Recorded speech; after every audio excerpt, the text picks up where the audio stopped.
Have you ever pondered on the meaning of Exodus 20 verse 4? Does it really forbid the making of all images? This verse, often quoted, has sparked many a debate, leading some to believe that it condemns the creation of any image. But let's delve deeper and unearth its true intent. When we look at the verse in its entirety, it becomes evident that it forbids the making of images to be worshipped as idols, not the creation of all images in general. This is a crucial distinction, a nuance often overlooked. The Bible isn't a book of isolated verses. Each verse is part of a broader context that helps us understand its meaning. Understanding biblical verses requires a careful look at their context and the intention behind them. It is about discerning the spirit of the word, not just the letter. So, if God indeed forbade all images, wouldn't that contradict with other parts of the scripture?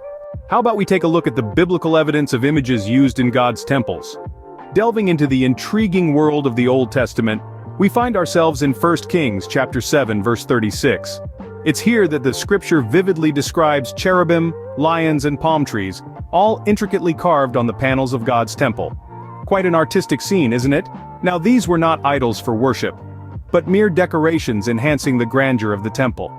They were expressions of the divine, symbols of majesty and power, and reminders of God's creation.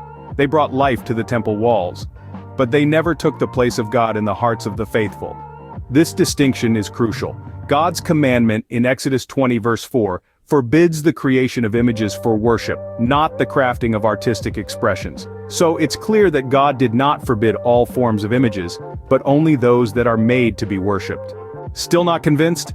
Let's delve deeper into the scriptures. Take for instance 1 Kings 6 verses 23-29. Here we find a description of Solomon's temple, where 2 cherubim of olive wood, each 10 cubits high, were placed in the inner sanctuary.